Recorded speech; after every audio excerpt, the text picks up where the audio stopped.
Very good morning, Mr. Tejoshi, for the Good morning, CMT. sir. Yeah, thank you so much for the Thank you, sir. CMT, the interview.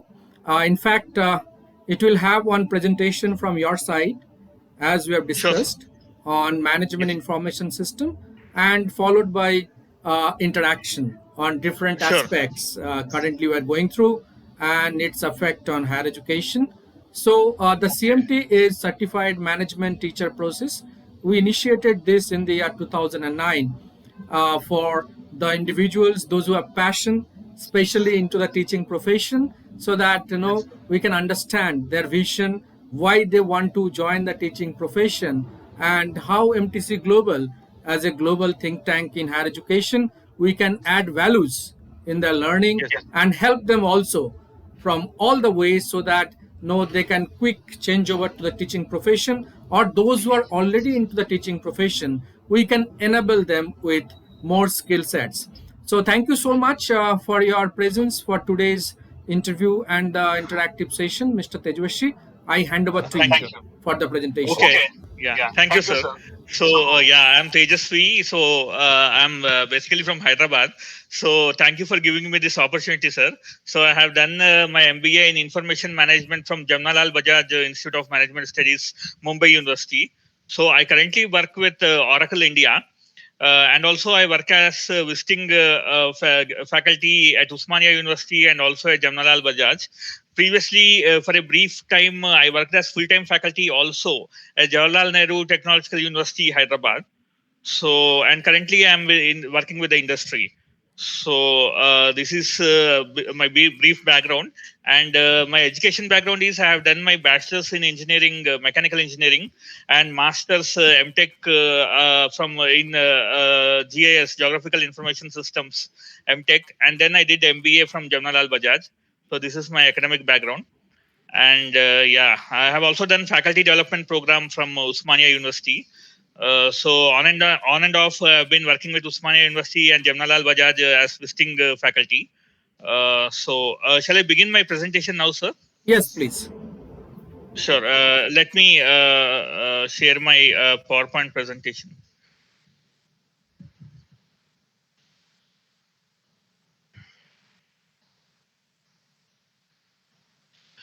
Please let me know when you are able to see my screen, sir.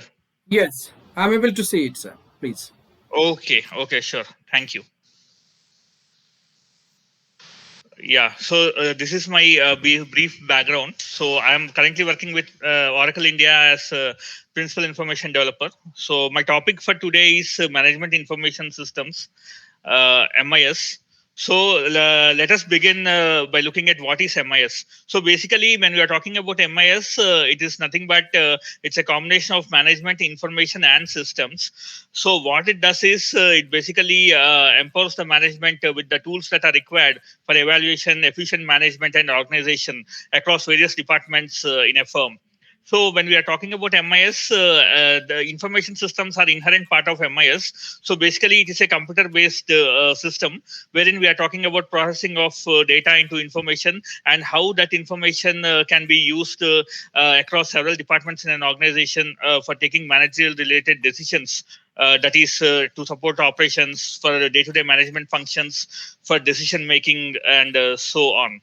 So moving ahead, like I mentioned in my initial slide, it is nothing but a combination of management, information, and systems. So when we are talking about MIS, we are looking at the broad areas of various functional areas of management and how it affects the day-to-day functioning of an enterprise and how we can improve it better using these information systems. So let us take a look at the initial aspect of MIS. The first aspect of MIS is management.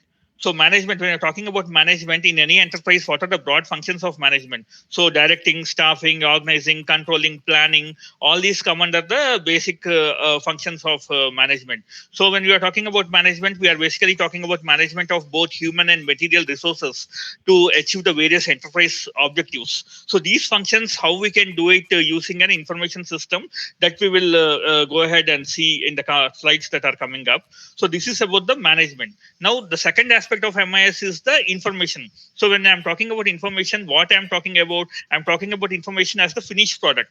we have raw data on one side, and we have the finished product, that is the information or the processed form of the data on the other side. So when I talk about raw data, what I'm talking about is I'm talking about raw facts, unevaluated content, observations. So whatever the data that is collected, that is called as data, the facts and figures. And when we do processing, when we perform analysis on the data, we convert the data into information. So how the information is useful to us, it helps in the various managerial functions, in the aspects of controlling, operating, planning. So in that way, the processed form of data or the finished product that we call information is useful for any organization to take any decisions. So for that, information is very much useful. So coming to the example of a simple example I wanted to provide here of data versus information. So when I'm saying that data is a raw format, what I'm saying is, if you look at the example here, I'm saying male, Tejasvi, MBA, 40. So what are these? When I'm saying male, it is my gender. When I'm saying Tejasvi, that is my name.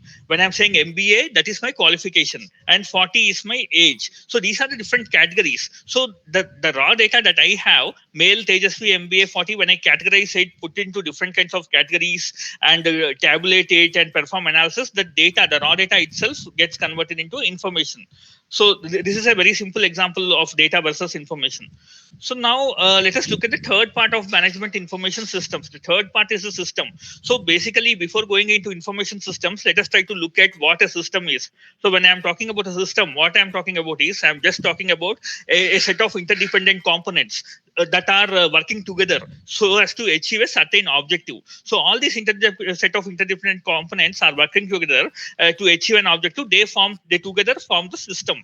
So when we look at examples of system, we can see examples of system in the nature itself. So in the nature, what are the examples? Our solar system is an example. It's a beautiful example of a system. Our human body, wherein all the organs coordinate together and effectively run our human body and keep up our health and function together. That is another beautiful example of system in the nature. So human body, solar system. When we are talking about the man-made or artificial systems, some examples are automobile, computer, software package. So all these are examples of systems.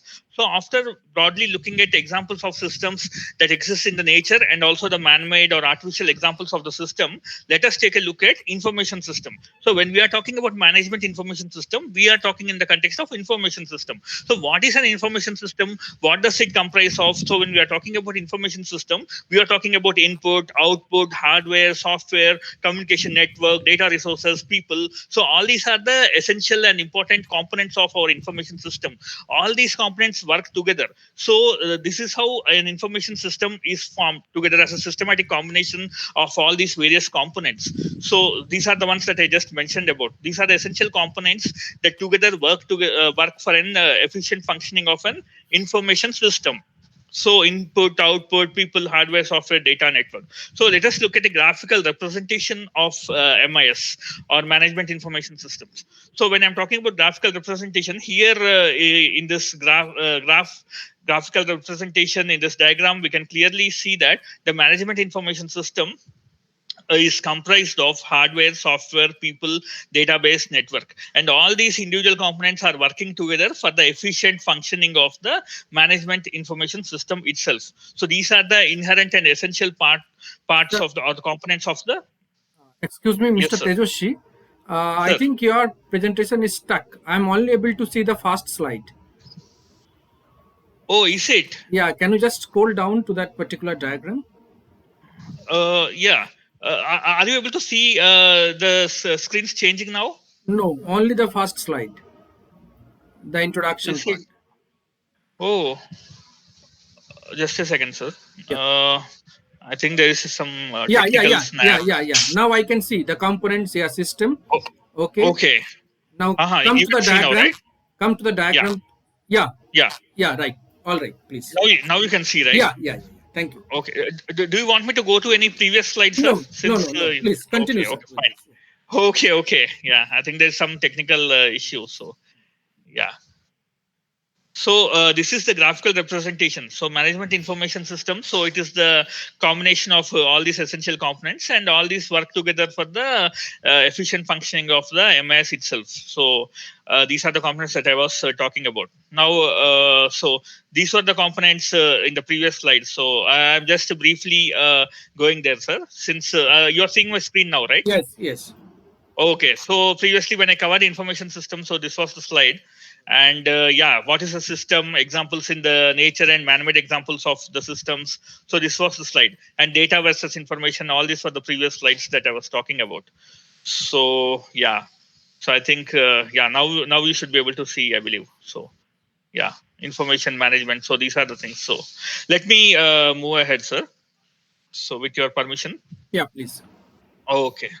So I believe you are looking at this slide. You are able to see this slide, Yeah, right? yeah, I'm able to Initially. see now. I'm able to see all the Okay, slides. fine, sir. Fine. So we covered what is MIS and the Right. components Yes. and management and information. So Yes. all this we covered: data versus information. Right. A simple example, yeah, system and all.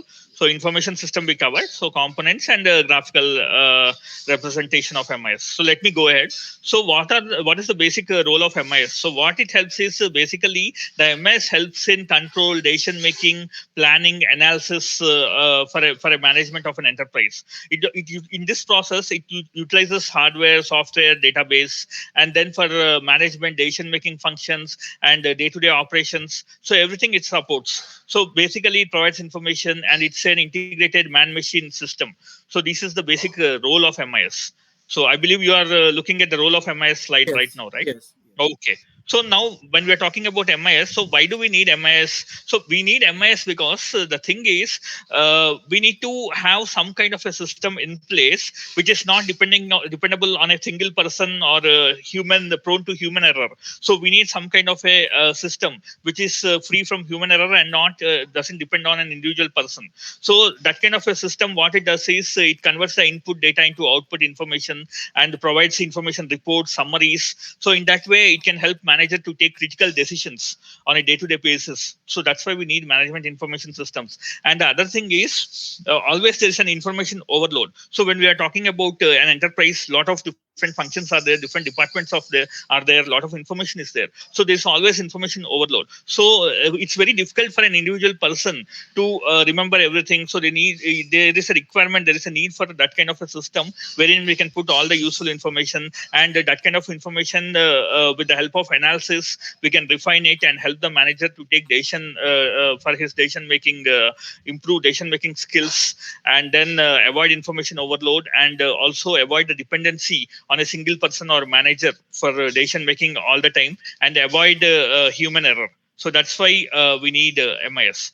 Now, going to the history of MIS. So, I think from the 1960s onward, with the advent of computers, slowly MIS also parallelly began its journey. So, when we are talking about 1960s, initially IBM came up with the mainframe computers, mini computers, and slowly the beginning growth and evolution of the computers had taken place, and slowly by 70s, Microsoft, Apple, all this started slowly. They have started with the personal computers. So then from the personal computers, slowly in 80s and all, Apple Macintosh, Microsoft, and all this slowly evolved into client server networks, and then enterprise computing had begun in late 90s, early 2000. And then from 2010 onwards, we have seen a lot of multiple players who have come up, like Amazon with Amazon Web Services, Oracle. So all this cloud computing, all these things have started. So this is the basic history of MIS. So if you look at the history, we can see that as the computer and computer networking has grown, simultaneously MIS has also evolved over a period of time. So this is how the history of MIS has been till date.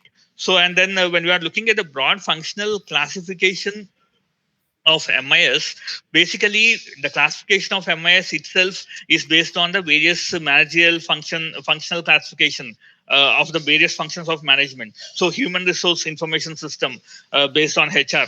financial management information system based on finance, marketing management information system based on marketing, production and inventory management based on supply chain information system. So this is the broad functional classification of MIS. Now, after looking at the broad functional classification of MIS, let us try to understand what are the basic types of MIS. Now, when we are looking at the types of MIS, broadly, these are the actual types of MIS: accounting information systems, marketing information systems, decision support systems, which will help top management to take critical decisions based on quantitative data, executive support systems to help in strategic management. So these are the different types of management information systems that are available today. All these again help an enterprise for the smooth functioning and decision making on a day-to-day basis. They help any firm, any enterprise. So, and continuing with the types of MIS, the other further types of MIS that we have are enterprise resource planning. So when we're talking about enterprise resource planning, we are talking about supply chain management, we are talking about project management,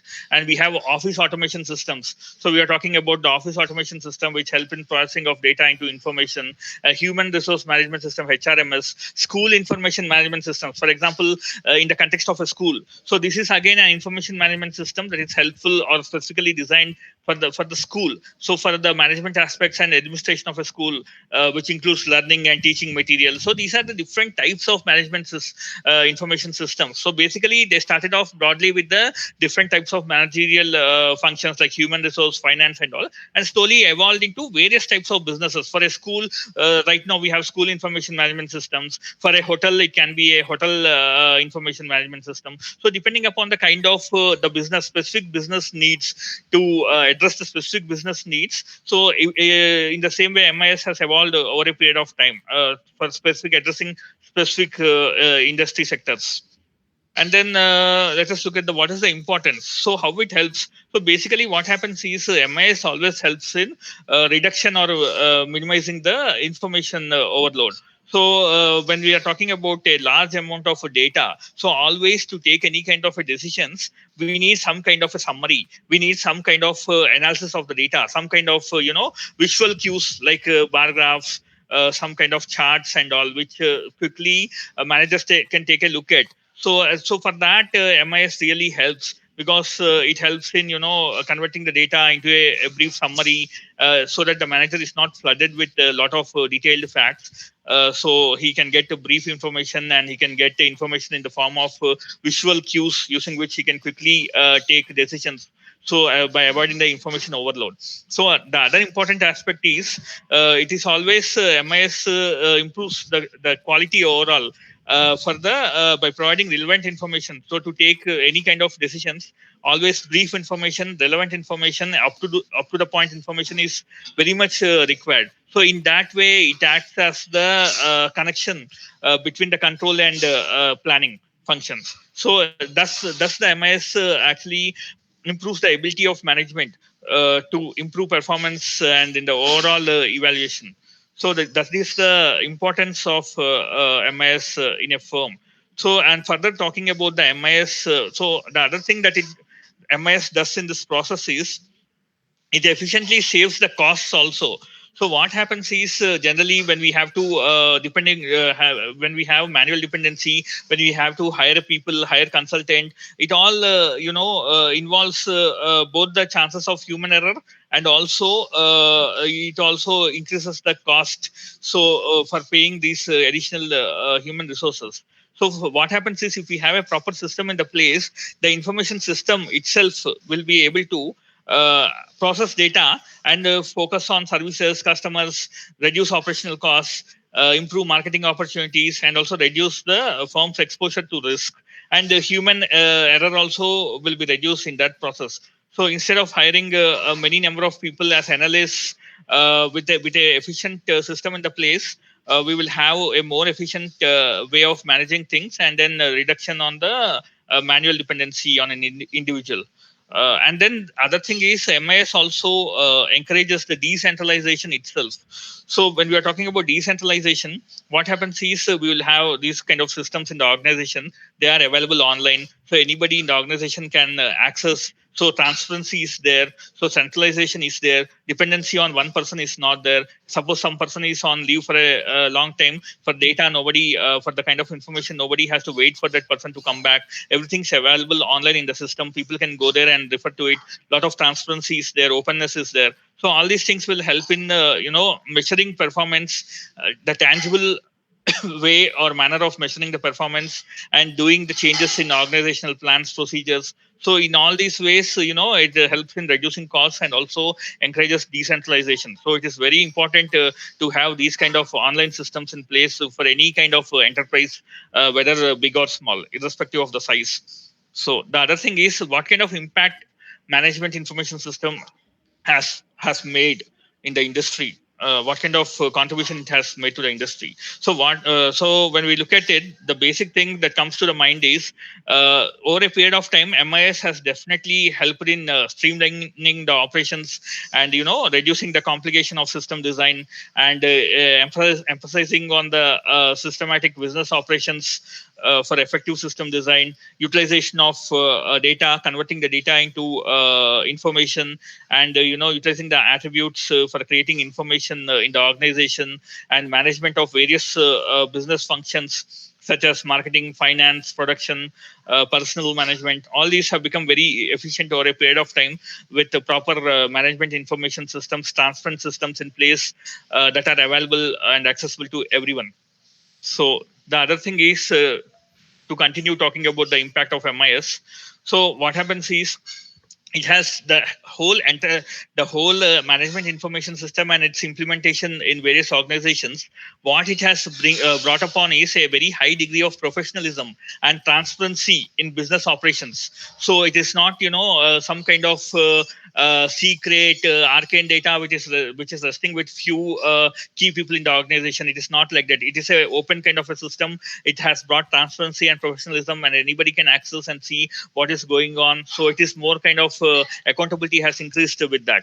And the other thing is, it has definitely enhanced business administration by ensuring operational discipline, by usage of proper procedures, and also it has helped the organizations to achieve the various objectives and business goals, and it has helped the entire organization and the employees to move in a single direction towards the achievement of corporate goals and objectives. So this has been the key contributions of MIS, the impact it has made over a period of time. So what are the basic benefits? So as we have discussed in the previous slides, the benefits that we can broadly talk about are basically, cost benefit is there, saving of time is there, the gain in productivity is there. So process re-engineering opportunities have come, and also it has acted as an efficient tool for communication planning. It has brought in accountability, transparency, and accuracy, confidence to the management and to take quick decisions, and also easy data for access and analysis for anybody in the organization, because of the availability in the form of an online system. And also it has helped in the integrated categorization of information, resulting in profitable operations for a business on a day-to-day basis. So these are the broad benefits of MIS. Now, let us take a look at the limitations. So, like with any kind of an application, any kind of a program or any kind of a project, there are limitations inherent to MIS also. So when we are talking about limitations, what are the broad limitations of MIS that we can think of? Obviously, the advantages are much more than the limitations, but a few limitations do exist. So there is a risk of online security threat. There is a scope for data manipulation.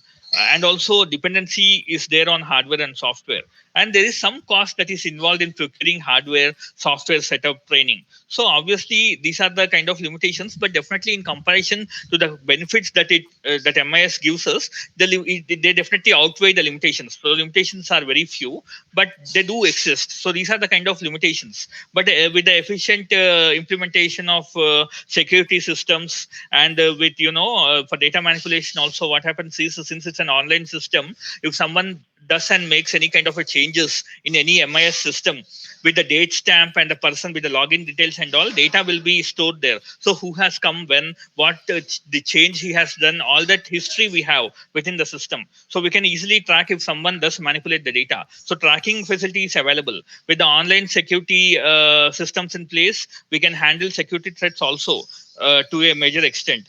And hardware software dependency, obviously it will be there, so that can't be done away with. But with the advent of cloud and all, we have this kind of software as a system, SaaS, and all these concepts that have come up. So we don't need to depend on the physical availability of servers and physical availability. So what happens is, on the cloud you can rent out the space and you can use. So that is what this Amazon Web Services, Oracle Cloud Computing, all these do for you with the availability of cloud computing. So these kind of limitations that are there, to some extent or major extent, they can be dealt with. But definitely when we are looking holistically at MIS, definitely we have to go through these limitations. So these are the limitations. Now let us look at a simple example of MIS implementation and usage in a hotel scenario. So when I am talking about management information systems, let us assume that we have a hotel and we have to implement management information systems. So in this example, let us try to look at how it really management system information systems helps in a hotel scenario. So when we are talking about a hotel, so what are the basic systems or operations that are involved in a hotel on a day-to-day basis? We have online reservation system, we have sales information software package, we have accounting information, we have human resource management systems. So what does the online reservation system does for a hotel? So basically, online reservation system, it will, that kind of a package will give the hotel the kind of capability to work with different currencies, to have currency converter, to have multiple language selection options, acceptance of several international and local payment options. So in that way, the hotel can deal with the local and international customers that come to their hotel. And when we are talking about sales information system, we can have computerized management of sales data, such as the number of sales, amount received, impact of discounts, number of cash card check payments, or items or services that are sold most, or the items that are sold least in the hotel menu, and saving the customer contact information, sharing custom offers with those customers in future. So all these things, that kind of a sales information package can help a hotel. When we are talking about account information system, it can definitely help the hotel management by providing computerized accounting of profits, losses, balance report, profit loss statement, income statement, tax returns. It can help in understanding of financial health of the business. So, and when you're talking about human resource management systems, definitely implementation of HRMS can definitely help in identifying the number of employees, their skills, qualifications, experience, designations, competencies, gaps, need for filling any gaps through recruitment, training, appraisal, compensation, succession planning. So these are the kinds of benefits that will come to the implementation of human resource management systems in a hotel scenario. So this is a very simple example. I mean, in kind of when we're talking about larger enterprises, larger systems, I mean, definitely in a large scale, MIS implementation will benefit them at a much larger scale. But to understand the various, business functional areas in which management information systems can make an impact, this is a simple example that can help us understand. So after looking at all these various aspects that we have here, so what kind of conclusion that we can draw about the management information systems itself? So when we are talking about the conclusion, what we can say is definitely management information systems is a very effective, efficient, and necessary tool that definitely helps the managers to achieve their corporate goals, to enable managers to compare results and with the established company goals, and identify problem areas, opportunities, look at their long-term goals, short-term objectives, look at the vision and mission statements of the organization, and try time and again monitor and see whether they are going in the right direction, reevaluate themselves. So for all these things, MIS is very useful. And also at the same time, this is internally how MIS can benefit an organization. Also at the same time, externally, what MIS can do is it can definitely act as a very efficient defense against any threats to a business. So it can make the businesses more competitive. It can bring organizational transformation through integration. So these are the broad advantages. So this is what we can conclude about the importance of MIS. So these are the various kinds of references that I used to prepare this session. So this is what I had to present, sir. Thank you for your time, sir. Thank you so much, Mr. Tejoshi. That's a wonderful presentation because you are working in the same functional area in Correct, sir. Oracle, and Wonderful. your presentation is wonderful, and Thank you. it's a very detailed presentation. Now we can have some discussions, some Sure, of the things connected with the MIS and the technology, and some of the sure, areas which are very, very general. As you have sure, sir. introduced yourself in the beginning that you're working for Oracle, at the same time, in the past you worked as a full-time faculty, and at Yes, present sir. you are engaged yourself as a guest faculty and visiting faculty. Now, I am very curious to understand what is the motivation now for you to engage as a faculty, visiting faculty, guest faculty. Now, what drives you? Yes, yes, sir. So, yeah. So, to answer this question, teaching has always been my passion, sir. So, actually, I gain immense satisfaction by teaching when I'm able to, deal with students, discuss with students, try to clarify their doubts and all. It gives me immense pleasure and satisfaction. So, to me, it looks like, solving a very complex problem and trying to, find out simple solutions to complex problems. So, when I'm working in the industry in an organization, we always try to look at answers to simplify the life of our customers, to find simple solutions to complex problems. So as an analogy, teaching is also very similar kind of a thing, wherein it gives immense pleasure by understanding what kind of problems the student is facing, how we can make them understand easily, provide the right direction to them. And it's like putting the various pieces of a puzzle together and trying to bring a solution, solving a complex problem. And in the today's scenario, present day scenario, also the another thing that I observed with the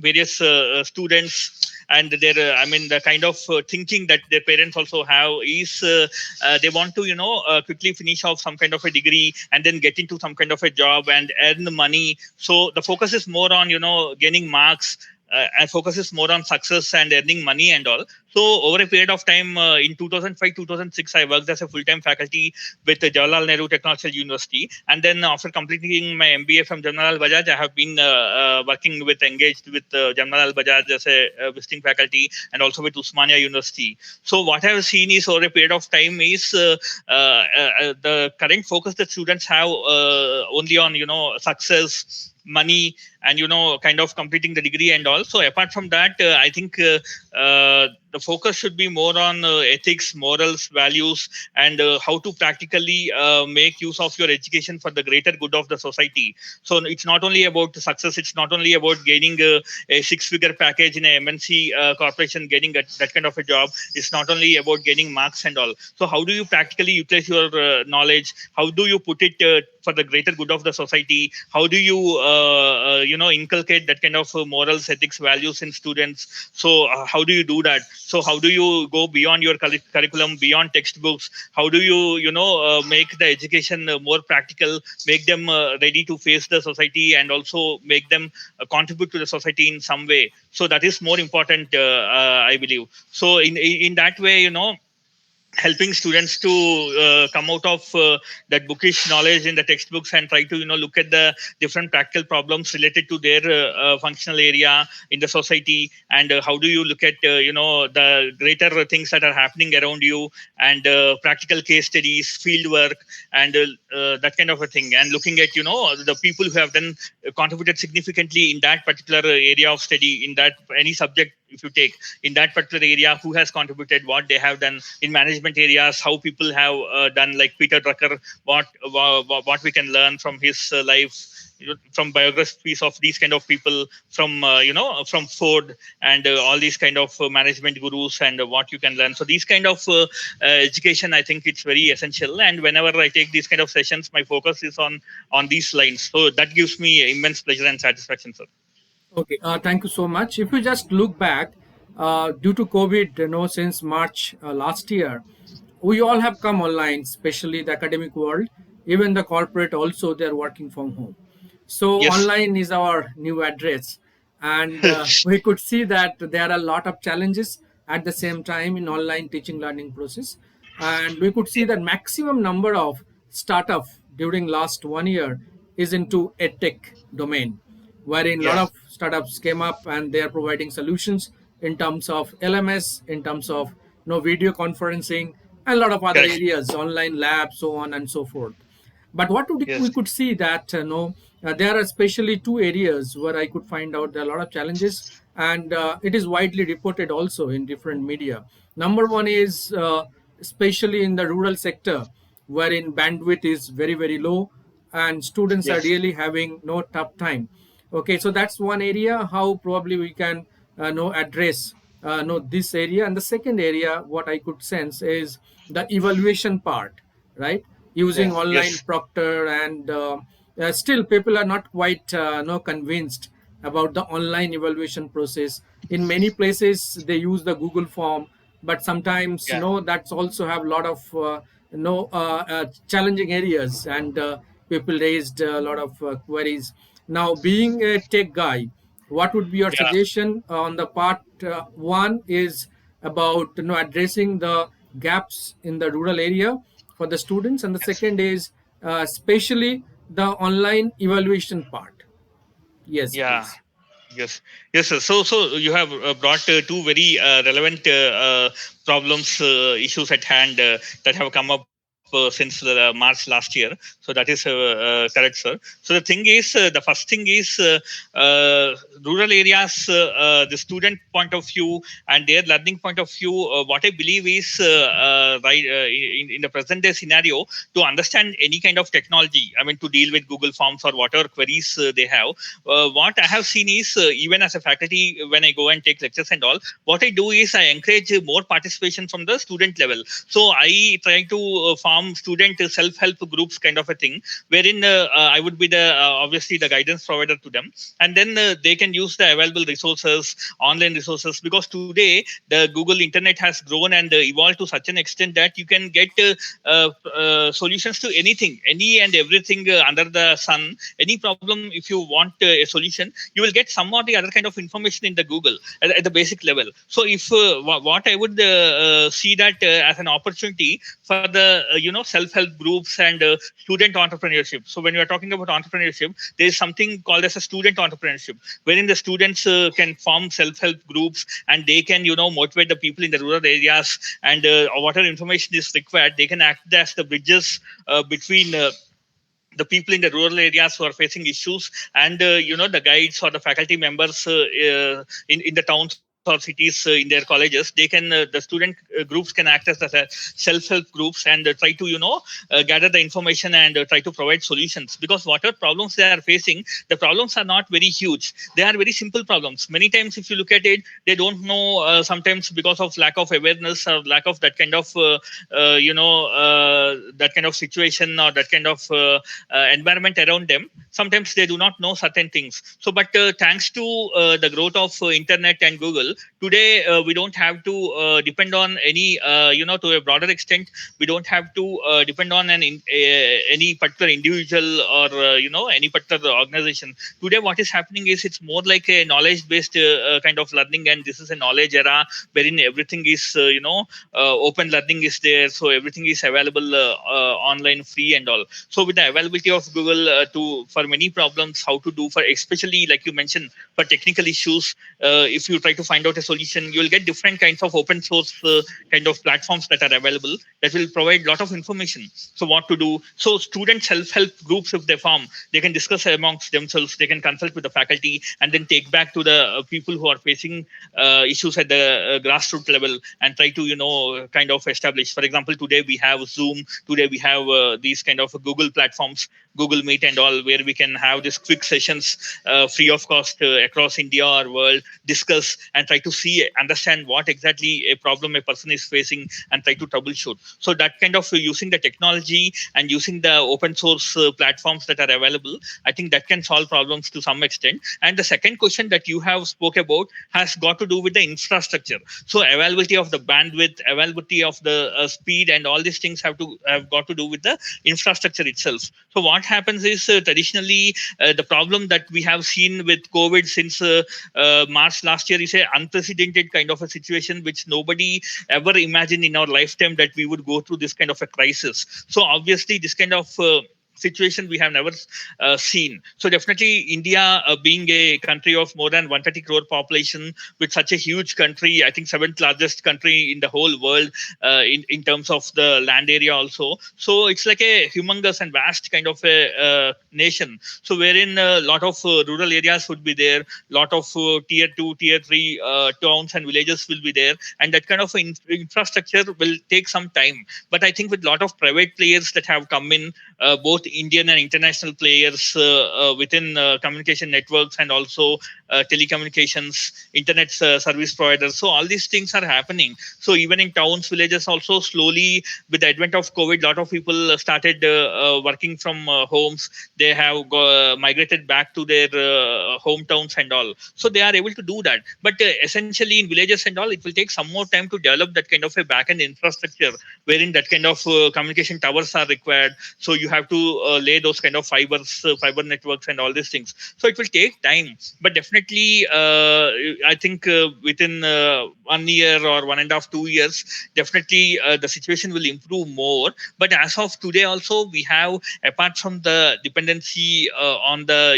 landline networks and this fiber cables and all, we also have this kind of wireless communication devices.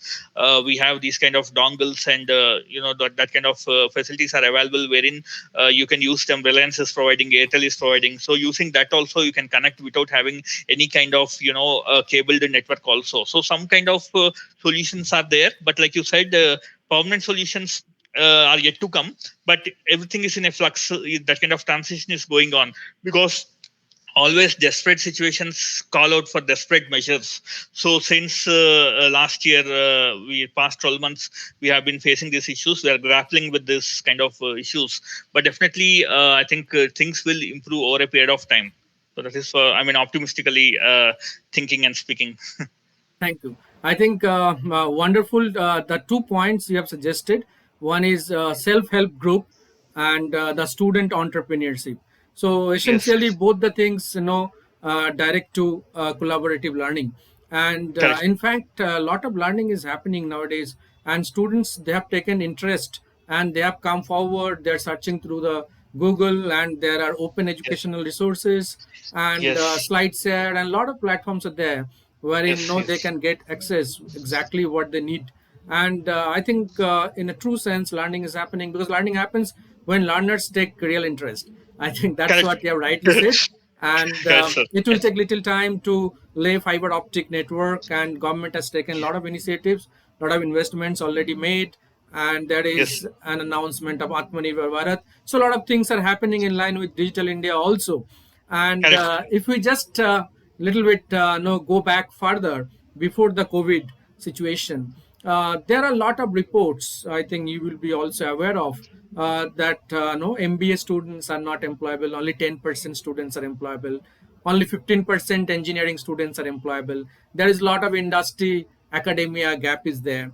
As you are working in corporate and also at the same time you are engaged yourself as a visiting faculty, what is your view? Why no different kinds of reports regarding employability and so much gaps between industry in institutions? Yes, yes, sir. I think yeah, it's a very good and relevant question. So thank you for bringing this up. So like you said, yeah, I've been working with industry, and yeah, I have also been working with academia also. So I had to I had the opportunity to be part of both kinds of, on both sides. So the kind of experience that I have seen is largely I think the issue is when we are talking about employability in India, when we are talking about placements, the problem is we are not encouraging entrepreneurship, student entrepreneurship, and all these things to the extent that they need to be encouraged. The issue is when you're talking about placements and employability of MBA students or engineering students, we always, try to see it from the perspective of a job in an MNC. So that is not the only avenue of employability. When we are talking about employability, it can be, an entrepreneurship, a kind of startup, a venture. that can take place, or some kind of a business that can take place. So some kind of NGO related work that can happen. So there are many ways in which the students who have graduated at engineering level or management level that can they can contribute to the society. There are many ways, but unfortunately what happens is in India, what I have seen in my experience is there's a very myopic view about employment. So when you're talking about employment, you tend to see that whether you have got a six-figure salary job in an MNC or not, then only you're employed, otherwise you're not employed. So this thinking should change. So what happens is when you're talking about employment broadly, if you look at across the world, anywhere in the world, what happens is they generally have this kind of incubator or incubation facilities within different educational institutes. They have entrepreneurship development cells. They have these kind of private public partnerships. They have government and pseudo government financed organizations, semi-financed organizations. They have NGOs. So all these kind of setups that are happening, MSMEs are there. So everything, when you're talking about MSMEs, whether it can be a micro scale or small scale, so all these things that happen, these also need to be encouraged, and the thinking about the students thinking and the kind of thinking that parents have, that needs to be broadly changed upon in our society. Because when you're talking about some kind of a venture private public partnership, when you're talking about NGO, when you're talking about MSMEs, everything, it's kind of an employment. So it can begin modestly at it can have humble beginnings, but at the same time it can be a business opportunity. It can be you can encourage through the incubation facilities and entrepreneurship developments and else. You should encourage more and more startups in the country. So you shouldn't compare with the MNC kind of a thing, wherein multinational company is coming and trying to give employment. Obviously that numbers are not going to change, because they will give based upon their business, their requirement. So only 10%, 15% or 20% will get a job in MNC, but that is not the employment. So when you're talking about employment, we need to think beyond a job in MNC. Then definitely a picture will be rosy, and our country also we will also really, I think, as educational institutes and part of stakeholders in educational institutes, we will also be able to contribute to Atmanirbhar Bharat, Make in India, and all these kinds of philosophies. Thank you so much. As you know that at present we are passing through difficult time, and the second wave already has hit, and most Yes. of the states are affected. And we see every day in newspaper the companies which are laying off, retrenchment, salary card, a lot of no negative news as far as job is Yes. no concerned. So, Yes, sir. what would be your top three advice for the present students, especially MBA students? Okay, because we could see that many are in a confused states when they complete their programs or the batch which are passing out this year, know whether they will get the suitable placement or not. What would be your top three advice for the students, MBA students, present students, please? Yes, sir. Again, a very relevant question, sir, for the kind of critical situation we are facing in today's scenario. So, thank you for bringing this up. So, the thing is, as I mentioned previously, I think the education itself should come out of that bookish knowledge kind of a thing into a way in which you are looking at the practical problems and how you are trying to solve those practical problems by looking at different kinds of case studies, by going to the newspapers, news channels, what kind of issues the society, the country is facing at large, and how you can come up with innovative solutions to face that kind of issues. Because going forward, innovation is going to be the key. So this is a knowledge era, and innovation is the key. To solve any problem, you have to think innovatively. You have to think out of the box. You have to go beyond your books. You have to look at the practical problems. So what happens is, unfortunately, our curriculum is like past 5 years, 10 years, it's the same. But the world is changing at a very rapid pace. The kind of problems that we are facing is changing at a very rapid pace. So that definitely the students have to think beyond the books and try to look at what are the practical issues. So and how independently we can come up with the different kinds of solutions. So a business need not begin with a lot of investment and lot of people and all. It can have humble beginnings. 2-3 people can collaborate and start a startup, an enterprise. At a very kind of they can become entrepreneurs, and they can for example, today we have requirements for various kinds of things, right? Because of this COVID we can't go out. So various requirements are there which we need to fulfill using online mode. So for example, if you have to transport some material from one place to the other place, so online services have come up like Link, where you can book it and you can get it. Online food services have come, so all these things, Swiggy, Zomato, all these kind of things. And there are like other kinds of unconventional services where you can online book any kind of a courier kind of a person who can transport anything within the city within 1 2 hours. So medicine, so a lot of things are there. So when you look at these kind of scenarios when people can't move out, so different kinds of situations are there wherein out of the situation some requirement will come up, wherein for example, unfortunately due to COVID kind of a situation, I think some old people are there, the children are settled abroad, and because of COVID and all, ill health and all, sometimes these old people pass away, right?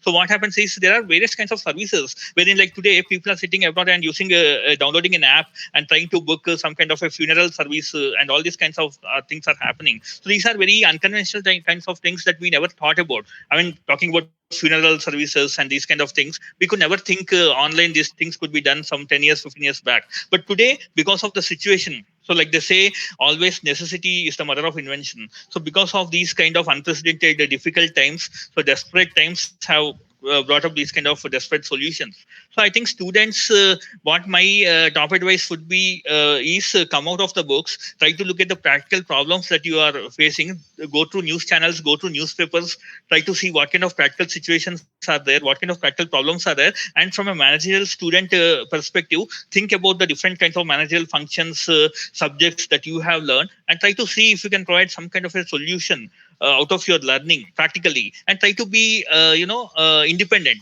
Self-help is the best help, as they say, because if you get a good job after you pass out, if you have campus selection process, or outside beyond campus selection, if you are able to find a good job, that is good enough. But don't depend only on the job that a company will come and offer you. Try to be more independent, because in future we do not know with MNCs and all how things would be, because whether they will look for providing job opportunities to people in other countries, developing countries like India, or whether MNCs also will provide companies within their, to the population within their countries. So a lot of pressure is there on MNCs also, from the political and administrative side in their Western countries, to provide jobs to their own population. So this MNC concept, we do not know for how many years it would be there and all this. So I think students should be always well prepared for the future situations.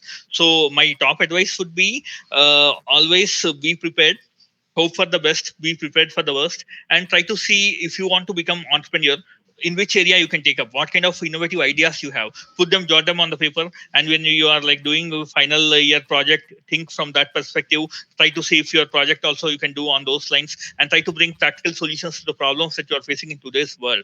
So that will really, you can make you stand out from the crowd. So that is what matters. So don't think only from a job in a MNC, some 9 to 5 kind of a job I will do. Don't think from that perspective. Try to find some kind of innovative solutions. Try to have some kind of ideas, and always try to think from a broader perspective. Try to think big. Try to provide employment to other people also. Don't think about your own job. So we do not know. We are all in private sector. We unlike government jobs, we have no guarantee that up to 60 years of age, your job will continue in a private sector, even if you are finding a job in private sector. So try to always think from a broader perspective, think big, using your skills to see what kind of things you can do, and what kind of a change you can bring within the society at large. So that perspective you have to think. So that would be my advice to the students. And apart from that, my other advice would be, apart from job and employment perspective, my other advice that I would give is, always try to increase your knowledge. Always try to go through different kinds of books, newspapers, management related areas. Try to keep abreast yourself of what kind of technologies have come up in the world, what kind of changes are happening.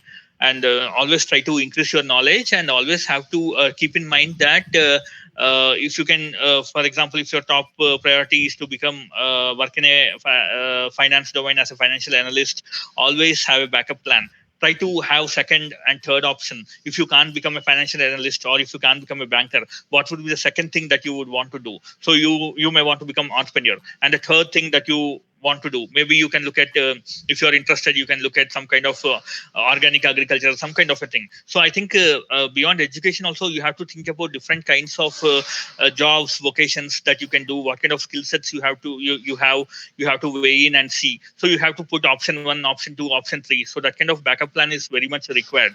That would be my second advice to students. And my third advice to students is never stop learning, because I think once Henry Ford, I think he had said that the moment you stop learning, you will become old.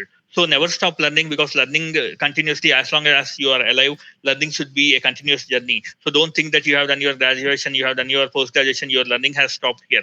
So always, it is not necessary that formal learning is the only way of learning. Informally also, you learn a lot of things. So when you go interact with the society outside, when you go through news, what is happening around you, when you read books informally, everything is a kind of a learning that is happening around you. So as long as you're alive, always continuously keep learning. That will give you better perspective of things.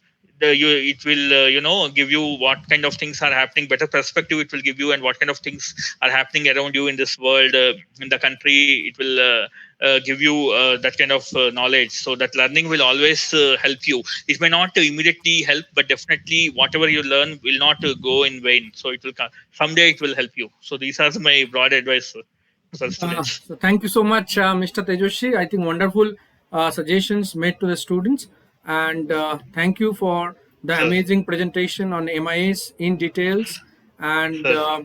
in-depth discussion on different areas like challenges in the rural area, especially in terms of bandwidth and access to the network. And Sure. the evaluation part, you also spoke about the industry institute interface and how students can make them employable. I think Sure. those are amazing suggestions made by you. And we are indeed happy to have you on board for the CMT interview, because we need a lot of corporate people to come Sure. forward and engage themselves into the teaching profession so that they can bring in hands-on Sure. knowledge, which is in no dire need by the academic world. And Sure. thank you so much. It is a wonderful learning session for me as well. Thank you. And Thank you very much, sir. so here we come to the closer of this particular interactive session, and Sure. we'll get back to you shortly Sure. by evening with the evaluation. Thank you so Thank much, you, sir. Mr. Thank you very Tejoshi. much, sir. Yeah, all Thank the you for very your time, best. sir. Yeah, have a great day Thank ahead. you, sir. Thank you so Thank you, much. sir, for your valuable time. And yes, sir. Thank you, sir, Thank you. for So we are having me calling off, today. going off Yeah. there. Thank Thank you, you so sir. much. Yeah. Good day, sir. Thank you. Thank you. Good. Thank you.